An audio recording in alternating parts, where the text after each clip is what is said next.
Hi friends, मी राणी. आज मी आपल्याबरोबर veg biryani ही recipe share करते आहे. आता बिर्याणी म्हटलं की खूप सारी तयारी करावी लागते, भरपूर प्रोसेस असतात ह्याच्यामध्ये. थोडंसं अवघड वाटतं, वेळखाऊ वाटतं. पण मी आज तुम्हाला ज्या पद्धतीनं एक्सप्लेन करून सांगितलं आहे ती पद्धत खूप सोपी आहे. बिर्याणी करत असताना 6 स्टेपमध्ये मी डिवाईड केलेलं आहे. स्टेप बाय स्टेप जर लक्षात ठेवला तर बिर्याणी पटकन होऊ शकते. तर ही मस्त अशी बिर्याणी तयार झालेली आहे. यासाठी मी बिर्याणी राईस वापरलेला आहे. खूप छान तयार झालेली आहे. लेयर लावूनसुद्धा केलं जातं किंवा एकच लेयरसुद्धा लावलं जातं. तर ह्याच्यामध्ये पहिली स्टेप आहे, पाणी गरम करून घेतलं आहे, मीठ घातलेलं आहे आणि सगळ्या भाज्या 5 मिनटं टाकून ठेवायच्या आहेत, स्वच्छ करून घ्यायच्या आहेत. 400 ग्रॅम मी तांदूळ घेतलेला आहे आणि तेवढ्या राईससाठी 4 टोमॅटो घेतलेले आहेत, 2 सिमला मिरची, 1 बटाटा, थोडंसं फ्लावर, गाजर आणि बीन्स घेतलेलं आहे. आपल्या आवडीनुसार भाज्या घेऊ शकता. टोमॅटो जर मोठे असतील तर 2च घेऊ शकता. हे बिर्याणी राईस आहे, मार्केटमध्ये आपल्याला इझिली मिळू शकतं. तर हे मी 400 ग्रॅम घेतलेलं आहे. एका बाउलमध्ये 200 ग्रॅम होतं, 2 बाउलमध्ये 400 ग्रॅम होतं. स्वच्छ धुवून घ्यायचं आहे. 2 वेळा पाणी घालून मी स्वच्छ धुवून घेते आहे. स्टेप बाय स्टेप जर आपण केलं तर हे खूप सोपं होतं करायला, वेळसुद्धा कमी लागतो. आज मी एकदम सोप्या पद्धतीनं हे करून दाखवलेलं आहे. तुम्ही नक्की ट्राय करा. तर हे मी 2 वेळा धुवून घेतलेलं आहे. धुवून घेतल्यानंतर पुन्हा एकदा पाणी घालून, भरपूर पाणी घालून 15 ते 20 मिनटं भिजत ठेवायचं आहे. फक्त 15 ते 20 मिनटंच ठेवायचं आहे. जास्त वेळ ठेवलं तर एक एक तांदूळ मोडला जातो आणि ते आपल्याला होऊ द्यायचं नाही आहे. फक्त 20 मिनटासाठी मी ठेवते आहे. तोपर्यंत होममेड बिर्याणी मसाला कसा बनवायचा हे मी तुम्हाला दाखवते आहे. धने, जिरे, बडीशेप, लवंग 4 ते 5 लवंग आहेत, थोडंसं दालचिनी, काळी मिरी 8 ते 10 घेतले, चक्री फूल, त्यानंतर एक मसाला वेलची, ग्रीन वेलची आणि जवित्री घातलेलं आहे, थोडंसं नटमेग आहे, जायफळ. हे सगळं छान भाजून घ्यायचं आहे. हे 400 ग्रॅमसाठी मी बनवलेलं आहे, स्टोअर करून ठेवण्यासाठी नाही बनवलेलं आहे. फ्रेश मसाला वापरलं तर राईसला चव खूप छान येते. कोणताही राईस असू दे, जर मसाला वापरत असाल तर फ्रेश वापरायचं आहे.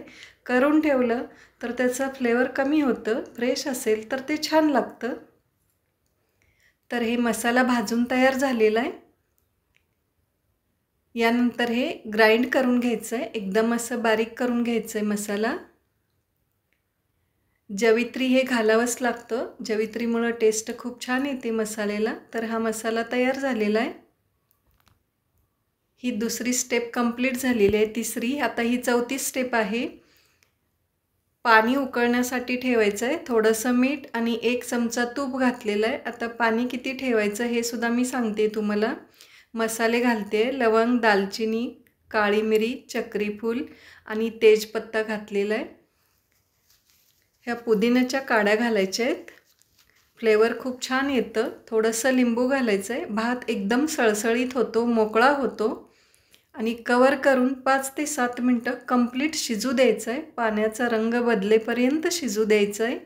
मसाल्याचं फ्लेवर त्याच्यामध्ये छान रिलीज होतं. मोठे मसाले आहेत ते मी बाजूला करते आहे. तर पाणी किती वापरलं मी, 2 बाऊल आपण तांदूळ घेतले होते. नेहमीच्या आपण ज्या भाताला पाणी घालतो 2ला 4 घालत असतो, तर या ठिकाणी 6 घातले, थोडंसं जास्त घालायचं आहे.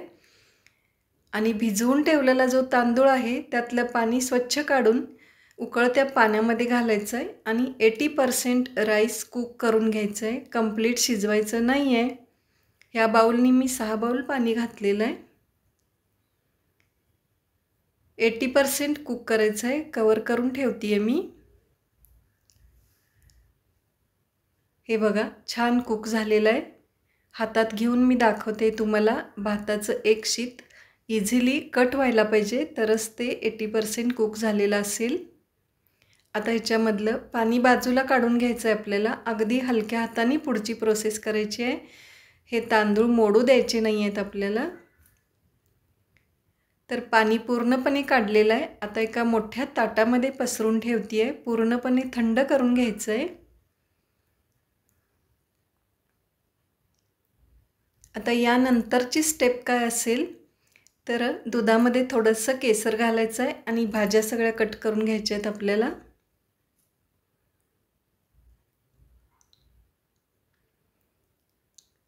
आपल्याला हव्या त्या आकारामध्ये कट करू शकता. आवडीच्या भाज्या वापरू शकता, ज्या अवेलेबल आहेत त्यासुद्धा वापरू शकता. तर हे सगळं स्वच्छ धुवून कट करून घेते आहे. ओली मिरचीसुद्धा थोडीशी घालायची आहे, टेस्ट खूप छान येते. पुदिना, ओली मिरची, जवित्री या गोष्टी खूप महत्त्वाच्या आहेत.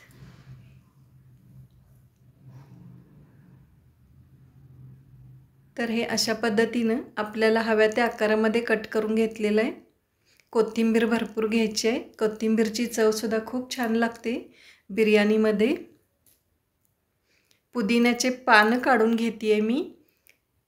जर अवेलेबल नसतील तर पुदिना पावडर वापरू शकता किंवा वाळवलेला पुदिना जर घरी असेल तर ते सुद्धा वापरू शकता. पण फ्रेश असेल तर त्याची चव डबल होते. हे अशा पद्धतीनं काढून घ्यायचे पानं. यानंतर 3 कांदे चिरून घेतलेत, आलं लसूण घेतलेलं आहे, 1 बटाटा चॉप करून घेतला आहे, टमॅटो कट करून घेतलेला आहे. आता स्टेप नंबर 6 मध्ये फ्रेश बटर घेतलेला आहे. 1 मोठा चमचा फ्रेश बटर घातलेला आहे कढईमध्ये. मेल्ट झालं की त्याच्यामध्ये कांदा घालायचा आहे. लहान आकाराचे कांदे आहेत त्याच्यामुळं मी 3 घेतले, तुमच्या आवडीनुसार घेऊ शकता. हे फ्राय करून घ्यायचं आहे. थोडासा कलर चेंज झाला की त्याच्यामध्ये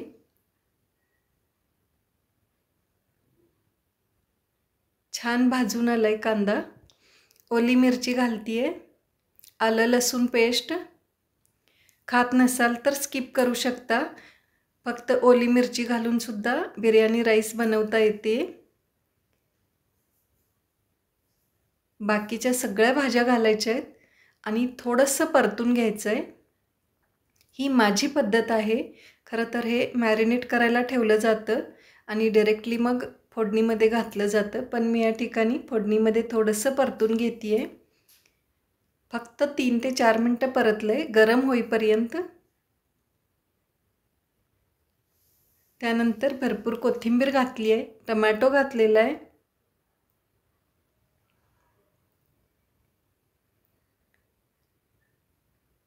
टमॅटो घातल्यानंतर सुद्धा थोडंसं परतायचं आहे.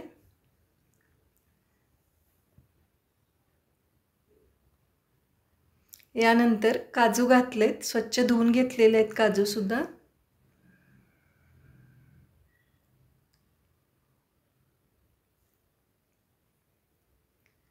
हळद पूड. आपण जो बिर्याणी मसाला तयार केलेला आहे तो घालायचा आहे. लहान चमच्यानी साधारण 3 ते 4 चमचे होतं, 3च होतं, 4 नाही होत आहे. या स्टेजला हवं तर गरम मसाला घालू शकता 1 चमचा. 1 छोटा चमचा लाल तिखट 1 ते 1.5 आवडीनुसार घालायचं आहे. मीठ घालायचं आहे चवीनुसार. मी या ठिकाणी गरम मसाला नाही घातलेला का तर डार्क फ्लेवरचं बिर्याणी राईस नाही आवडत आहे आमच्या इकडे. तर मी लाईट फ्लेवरचं बिर्याणी राईस बनवते, त्यासाठी फक्त बिर्याणी मसाला वापरला आहे. होममेड आहे त्याच्यामुळं फ्रेश असल्यामुळं फ्लेवर चांगलं येतं त्याला. 1 वाटी दही घातलेलं आहे, फ्रेश दही. अर्धी वाटी पाणी घातलेलं आहे. आता पाण्याला फक्त उकळी येऊ द्यायची आहे, भाज्या जास्त शिजवायच्या नाही आहेत. खूप महत्त्वाची टीप आहे. पाण्याला फक्त उकळी येऊ द्यायची आहे आणि उकळी आलेली आहे. गरम मसाला घातलं की अजून थोडंसं डार्क फ्लेवर येतं, तुमच्या आवडीनुसार तुम्ही घालू शकता. त्यानंतर थंड करून ठेवलेला भात घालायचा आहे. हवं तर या स्टेजला लेयर देऊ शकता, 1 लेयर भाजीचा 1 लेयर भाताचा. अशा पद्धतीनं या ठिकाणी मी खालच्या लेयरला भाज्या आहेत आणि वरच्या लेयरला भात अशा पद्धतीनं केलेलं आहे. केसर दूध घालते आहे.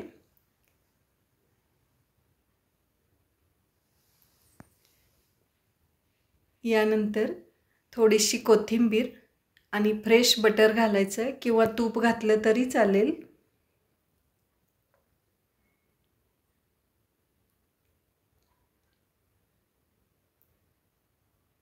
आणि आता लो फ्लेमवर 8 ते 10 मिनटं शिजू द्यायचं आहे.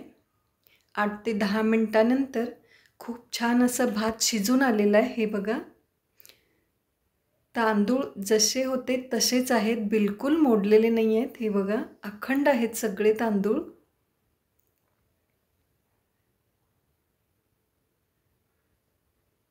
खूप छान कलरसुद्धा आलेला आहे. भाज्यांचा कलर, ग्रेव्हीचा कलर खूप छान आलेला आहे. तर मस्त असं बिर्याणी तयार झालेलं आहे. सोपं करून सांगितलं आहे, स्टेप बाय स्टेप सांगितलं आहे.